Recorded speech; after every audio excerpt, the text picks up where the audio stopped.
అల్లు అర్జున్ విచారణ నేపథ్యంలో చిక్కడపల్లి పిఎస్ వద్ద ముందుగానే భారీగా పోలీసులను మోహరించారు. ఆ పరిసరాల్లోకి ఆయన అభిమానులు ఎవరూ రాకుండా చర్యలు ఆంక్షలు విధించారు.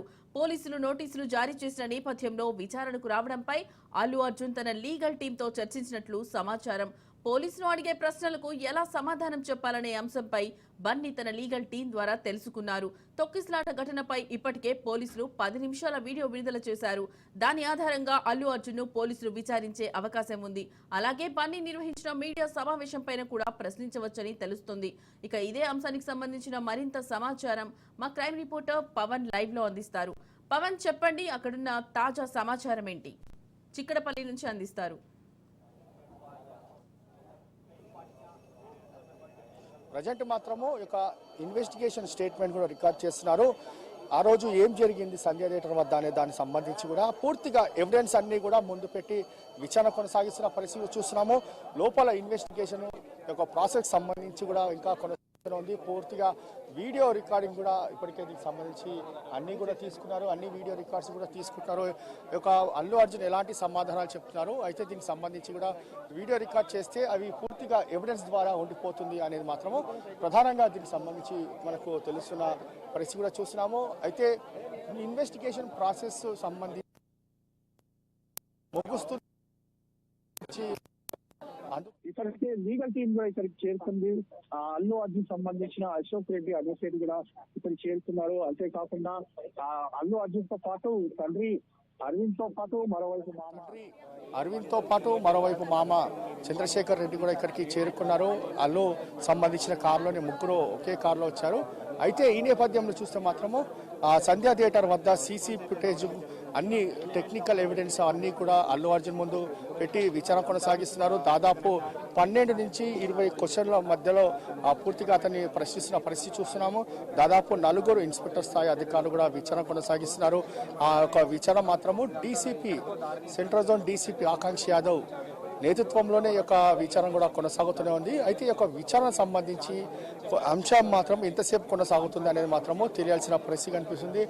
ఎందుకంటే ఓవరాల్గా ఈ యొక్క ఎపిసోడ్ చూస్తే మాత్రము అల్లు అర్జున్ మీడియాతో మాట్లాడుతూ తనకు అనుమతి ఉంది, అనుమతి ఉంటేనే అక్కడికి వెళ్ళాను, పోలీసులు అనుమతి ఇచ్చారు అనేది మాత్రము ప్రధానంగా దీన్ని బేస్ చేసుకొని ఒక మీడియా సమావేశం కూడా ఏర్పాటు చేశారు.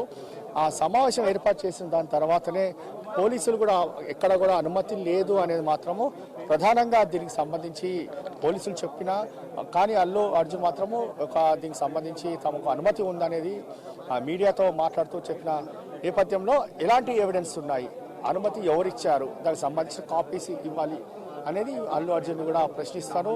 ఎందుకంటే ఈ యొక్క ప్రశ్నకు సంబంధించి పూర్తిగా ఎలాంటి సమాధానం చెప్తాడో అని మాత్రం వేచి చేయాల్సిన పరిస్థితి కనిపిస్తుంది. ఎందుకంటే లోపల అతని స్టేట్మెంట్ కూడా రికార్డ్ చేస్తున్నారు కాబట్టి ఈ యొక్క పూర్తిగా ఒక స్టేట్మెంట్ రికార్డ్ అయిపోయిన అల్లు అర్జున్ ఇక్కడి నుంచి వెళ్ళిపోయిన దాని తర్వాత మనకు కొంత ఇన్ఫర్మేషన్ కూడా వచ్చే అవకాశం కూడా కనిపిస్తుంది. అప్పుడు పోలీసులు కూడా ఎలాంటి సంబంధించి సమాధానాలు అల్లు అర్జున్ చెప్పారో దానికి కొంత క్లూ కూడా వస్తుంది. అయితే మరోవైపు బౌన్సర్లకు సంబంధించిన అంశంపై కూడా ప్రధానంగా కీలకంగా మారింది. ఎందుకంటే 50 మంది బౌన్సర్లను ఎందుకు ఏర్పాటు చేసుకోవాల్సి వచ్చింది, మరోవైపు బౌన్సర్లకు ఎలాంటి గైడ్లైన్స్ ఇచ్చారు అనే దానిపైన కూడా పూర్తిగా ఓవరాల్గా పోలీసులు కూడా దీనిపైన అల్లు అర్జున్ని విచారణ కూడా కొనసాగిస్తున్నారు. మొత్తానికి ఇలాంటి క్వశ్చన్స్కి ఎలాంటి ఆన్సర్ చెప్పాలి అనేది లీగల్ టీం ద్వారానే ముందుగా నిన్న కొద్దిసేపు ఈరోజు మార్నింగ్ వచ్చే ముందు కూడా కొద్దిసేపు లీగల్ టీంతో కూడా అల్లు అర్జున్ చర్చలు కూడా జరిపారు. ఏ విధంగా సమాధానం చెప్పాలి, పోలీసులు అడిగిన సంబంధించి సమాధానాలు దానిపైన కూడా ఏ విధంగా సమాధానం చెప్పాలి దానిపైన కూడా కొంత క్లారిటీ తీసుకొని పోలీస్ స్టేషన్ కూడా వచ్చారు. వచ్చిన నేపథ్యంలోనే పూర్తిగా క్వశ్చనింగ్ ఆ యొక్క అవర్స్ కూడా కొనసాగుతూనే ఉన్నాయి. 4 ఇన్స్పెక్టర్ స్థాయి అధికారులు ఒకరు క్వశ్చన్ అడగగా అల్లు అర్జున్ ఏం చెప్తున్నారనే దాన్ని పూర్తిగా వారి స్టేట్మెంట్ కూడా రికార్డ్ చేసుకుంటారు. ప్రతి క్వశ్చన్కి అతను చెప్పిన సమాధానానికి ఒక సైన్లు తీసుకుంటారు. ప్రతి పేపర్ పైన కూడా ప్రొసీడింగ్ సంబంధించిన సైన్స్ కూడా తీసుకుంటారు.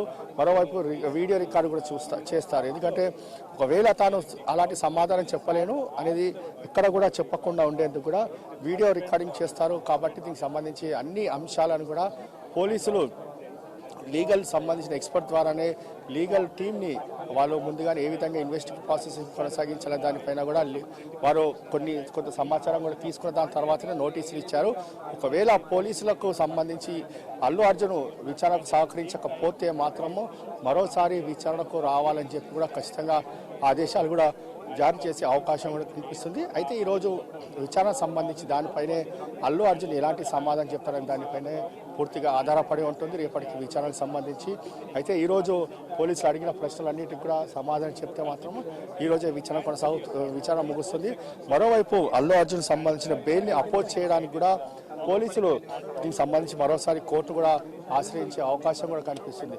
ఎందుకంటే ఒక బెయిల్ని అపోజ్ చేసి బెయిల్ని క్యాన్సిల్ చేయిస్తే మాత్రం ఇందులో దీనికి సంబంధించి పూర్తిగా ఇంకా ఇన్వెస్టిగేషన్ ప్రాసెస్ కూడా ఈజీగా అవుతుంది. ఎందుకంటే ఇప్పటికే 4 వారాల గడువు ముందస్తు బెయిల్ సంబంధించి ఒక కోర్టు ఇచ్చింది కాబట్టి హైకోర్టు దీన్ని రెగ్యులర్ బెయిల్ సంబంధించి నాంపల్లి కోర్టులోనే చూడాలి అనేది మాత్రము ప్రధానంగా హైకోర్టు కూడా ఇందులో ఆ యొక్క మధ్యంతర ఉత్తర్వుల్లో కొన్ని నిబంధనలు కూడా జారీ చేసిన పరిస్థితి కూడా చూస్తుంది.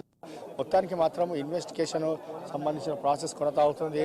ఒకవైపు ఇన్వెస్టిగేషన్ చేస్తూనే మరోవైపు స్టేట్మెంట్ కూడా పోలీసులు రికార్డ్ చేస్తున్నారు. స్టేట్మెంట్ రికార్డ్ చేస్తూ ఎప్పటికప్పుడు వాళ్ళు అక్కడ జరిగిన అంశాలను కావచ్చు ఆ రోజు లేదా అనే దానిపైన క్లుప్తంగా విచారణ కొనసాగిస్తున్నారు. మరోవైపు చూస్తే మాత్రం ప్రధానంగా పోలీసులే అక్కడికి వచ్చి వెళ్ళిపోవాలని చెప్పారు. కానీ పోలీసులు మాత్రం చెప్పలేదు అనేది పోలీసులు మాత్రము ప్రధానంగా అల్లు అర్జున్ వద్దకు రానివ్వలేదు. అయినా కూడా డీసీపీ స్థాయి అధికారి ఇక్కడి నుంచి వెళ్ళిపోవాలని చెప్పి ఖచ్చితంగా చెప్పడంతోనే అల్లు అర్జున్ అక్కడి నుంచి వెళ్ళిపోయారు. ఎందుకంటే బయట తొక్కిసలాట జరిగింది. ఒక మహిళ స్పృహ కోల్పోయింది. ఒక బాలుడు ఒక రేవతి కొడుకు శ్రీతేజ్ పూర్తిగా అతను కోమాలకు వెళ్ళిపోయారు. ఒక మహిళ మృతి చెందిన అనే అంశాలన్నీ కూడా చెప్తేనే అక్కడి నుంచి వెళ్ళిపోయారు. లేదంటే పోలీసులు చెప్పినా కూడా తాను సినిమా మొత్తం చూసి అక్కడి నుంచి వెళ్తానని పోలీసులకు కూడా అల్లు అర్జున్ చెప్పినట్లుగా మనకు పోలీసులే చెప్తున్న పరిస్థితి నేపథ్యంలో ఈ యొక్క అన్ని అంశాలను కూడా ప్రధానంగా ఏ విధంగా పోలీసులు విచారణ కొనసాగిస్తారు, ముఖ్యంగా ఎవిడెన్స్ అన్నిటిని కూడా ముందు పెట్టి మరి విచారణ కొనసాగిస్తే మాత్రం తాను చేసిన తప్పులను ఒప్పుకోక తప్పదు అల్లు అర్జున్ అనేది మాత్రం ప్రధానంగా ఉంది. ఒకవేళ రోడ్ షో ద్వారా అంటే ఓపెన్ టాప్ కార్లో ఎందుకు బయటికి రావాలి అంటే అభిమానులు ఒక్కసారిగా ఇక్కడికి ఎక్కువ మొత్తంలో వస్తారని చెప్పి తెలిసి కూడా ఎందుకు ఒక్కసారిగా కారులో ఓపెన్ టాప్ నుంచి కారు ఎందుకు బయటికి రావాలి, బయటకు వచ్చిన నేపథ్యంలోనే ఇలాంటి ఇన్సిడెంట్ జరిగింది. ఆమె చనిపోయింది, ఒక్కసారిగా తొక్కిసలాట జరిగి. ఇంకోటి సంధ్య థియేటర్ కూడా తాము ఎక్కడ కూడా అనుమతి ఇవ్వలేము, రిటర్న్ గా కూడా దీనికి సంబంధించి హీరోస్ కావచ్చు హీరోయిన్లు ఎవరు కూడా రావద్దని చెప్పి కూడా తాము పూర్తిగా వారికి రిటర్న్ గా ఒక లెటర్ కూడా రాశాము. కానీ వారు ఎవరు కూడా పట్టించుకోలేదు. ఎందుకంటే సంధ్య థియేటర్ ఒకటే గేట్ ఉంటుంది, అదే 35 mm 70 mm ఇన్నో అవుట్ ఎగ్జిట్ మొత్తం కలిపి ఒకే గేట్ ఉంటుంది. కాబట్టి ఆ గేట్లో తాము బందోబస్తు ఇవ్వలేము అనేది మాత్రం ప్రధానంగా పోలీసులు కూడా అక్కడికి వారికి లిఖితపూర్వకంగానే పర్మిషన్ క్యాన్సిల్ చేసినట్లుగా దీనికి సంబంధించి పోలీసులు చెప్తున్నారు. కానీ అల్లు అర్జున్ సంబంధించిన వర్షన్ వేరే విధంగా ఉంది. తనకు అన్ని అనుమతులతో కూడి ఉన్న సంబంధించి కాబట్టి తాను వచ్చాను అనేది మాత్రం ప్రధానంగా మీడియాతో మాట్లాడాను. కాబట్టి ఈ యొక్క అంశాలపైన ప్రధానంగా ఈ యొక్క స్టేట్మెంట్ కూడా రికార్డ్ చేస్తారు. దాని తర్వాత లీగల్ ఎక్స్పర్ట్ తీసుకొని ఏ విధంగా దీనికి సంబంధించి ముందుకు వెళ్ళాలనేది మాత్రం పోలీసులు దీనిపైన కూడా పునరాలోచన పడ్డారు.